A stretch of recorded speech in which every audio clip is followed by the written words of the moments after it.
Mesdames, Messieurs, chers associatifs, bonjour. Donc je suis content de vous retrouver dans ce tout nouveau numéro du Salon des Assos. Donc vous voyez, nouvel espace, nouvelle déco.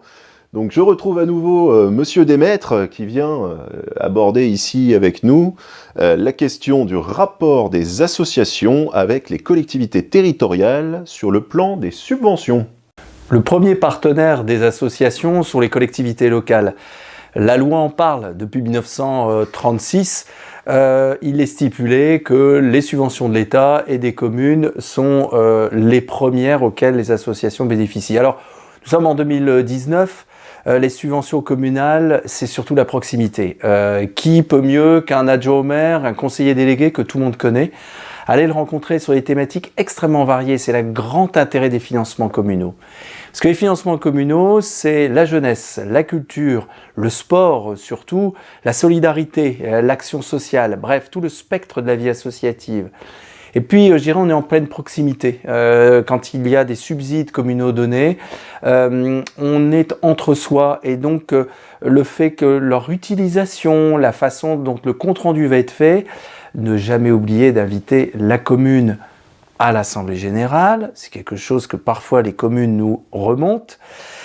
C'est un partenaire puissant et qui sert aussi de levier pour d'autres financeurs. On évoquera tout à l'heure peut-être l'État, la région. Autre chose à dire aussi, et c'est important, il y a beaucoup de financements indirects. Les financements indirects, ce sont les mises à disposition de locaux.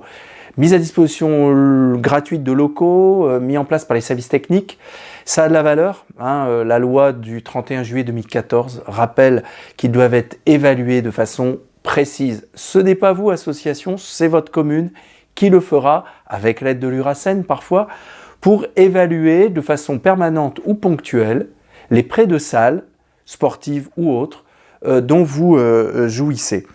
Les communes participent aussi sur les actions jeunesse. Je vois parfois sur les BAFA, parfois aussi sur les déplacements des clubs sportifs, parfois sur des projets étudiants. Des projets étudiants qui demandent des cofinancements. L'université y va, oui, mais est-ce que tu es allé voir ta commune ? Des projets humanitaires, notamment étudiants, donc je reviens là-dessus, qui prend en charge le voyage, mais aussi quelques achats permettant la bonne réalisation de l'événement ou de l'action, avec souvent ce qui est demandé un retour sur la commune, soit devant les collégiens, les élèves dans les écoles, ou dans différentes structures communales via d'autres associations. Voilà ce qui est demandé, en tout cas le socle important, l'effet levier et l'effet historique de la subvention communale, mais et qui pour finir, vous l'avez compris, est de plus en plus tracé, parce que c'est notre argent, c'est votre argent, il se doit être utilisé correctement. Donc puisque vous êtes dans le volet des subventions publiques, quelles autres collectivités, en somme, pouvons-nous aussi solliciter pour faire appel à des subventions? La région et l'État.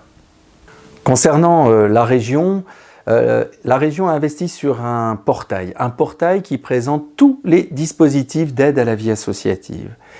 Ils sont dans toutes les thématiques. Aide et association, ce portail est en 7 volets. Sur ces 7 volets, a priori, on a eu 7, 8, 9, 10 dispositifs d'aide. Vous aurez fait le calcul, ça fait 70. J'ai choisi de vous en présenter essentiellement 3. Le premier, c'est... vous le connaissez peut-être, c'est le CREAP, Création d'emplois associatifs pérennes. Il s'adresse effectivement aux associations qui voudraient embaucher. C'est un dispositif dégressif d'une enveloppe de 28 000 euros, 10 000 euros la première année, 8 000 euros la seconde, 6 000 la troisième année et 4 000 euros la quatrième année par un système d'acompte. Il peut être augmenté de 7 000 euros sur cette même période de 4 ans si l'emploi est en plus mutualisé. Je le dis, c'est important, Jérémy, parce que les clubs sportifs l'utilisent, mais aussi des associations culturelles et artistiques commencent à le faire. C'est-à-dire pouvoir avoir 2 employeurs et pouvoir se partager un emploi CDI, temps plein, ou minimum de 80% d'un temps plein. Voilà les paramètres obligatoires. Un CDI, temps plein ou minimum de 80% d'un temps plein. Quand celui-ci est mutualisé, il y a une enveloppe, je viens de vous le dire, de 7 000 € en plus, mais ça correspond aux besoins d'associations. Et puis, récupérer 7 000 € en plus, c'est quelque chose qui se prend.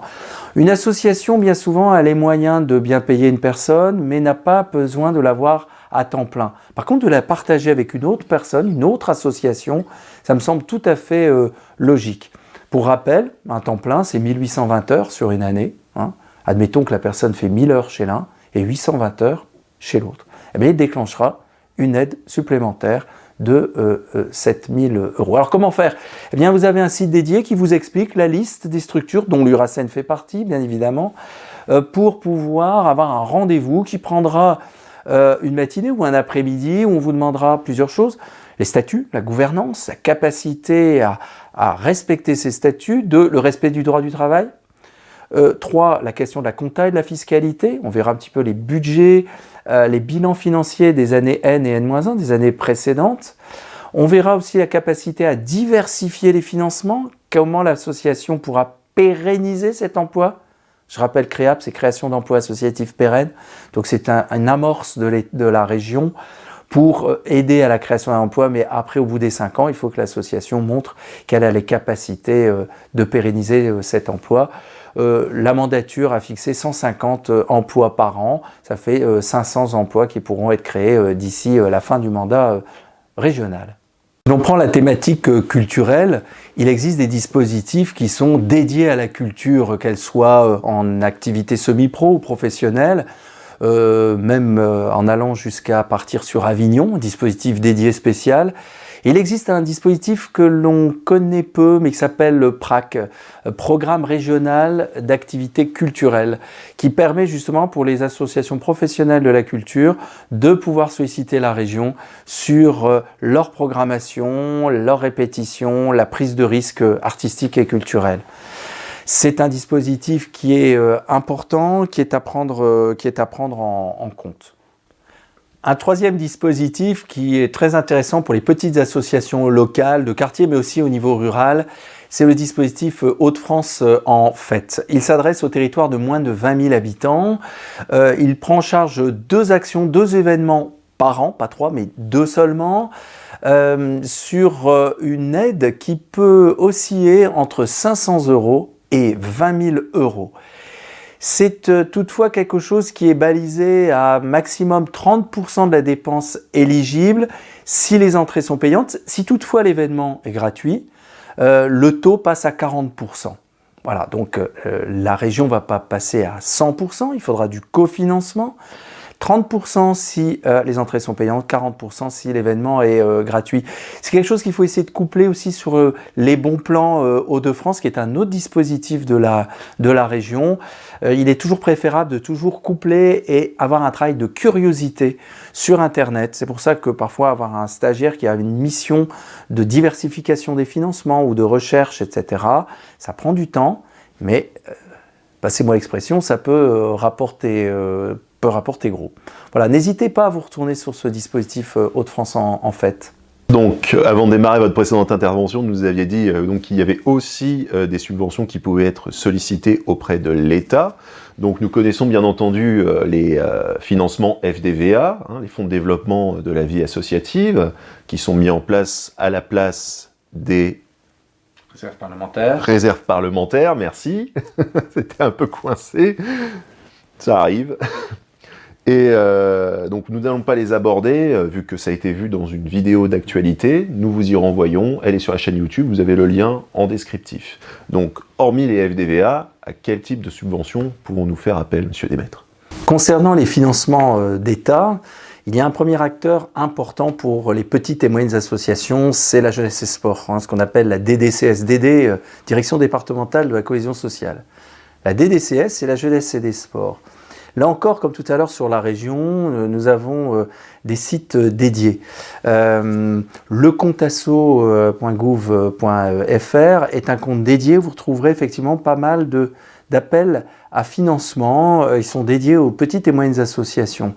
La formation des bénévoles en est une.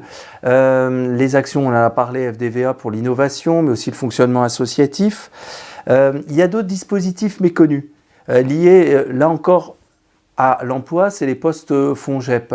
Il y a des postes FONGEP et des postes demi-postes FONGEP, 3 000 à 7 000 euros. Il faut vous rapprocher de vos directions départementales jeunesse et sport sur des métiers de l'animation territoriale ou sur une thématique bien précise. Il faut déjà, je dirais, avoir une certaine antériorité pour y avoir accès, mais en tout cas, j'en profite pour en parler. Une subvention indirecte intéressante, c'est l'agrément jeunesse et sport.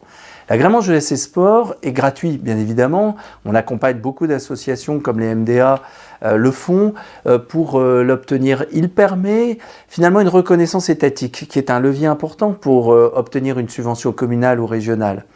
C'est aussi un moyen d'avoir un calcul forfaitaire des charges sociales pour un animateur qui viendrait que quelques heures par semaine, mais que ne souhaite pas évidemment payer de façon déguisée, avec le chèque emploi associatif ou autre moyen, et qui permet de payer moins cher en termes de charges le salarié. Attention, à partir du moment où on paie moins de charges sur un salaire, la couverture est moindre.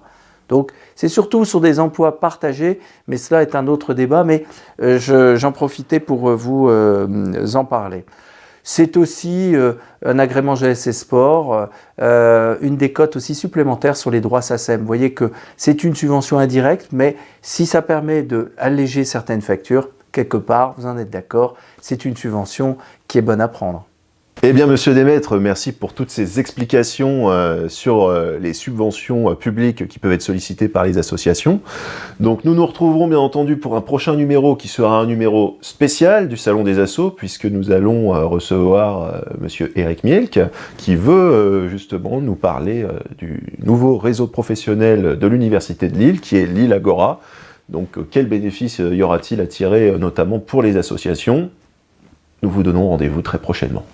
À bientôt. À bientôt.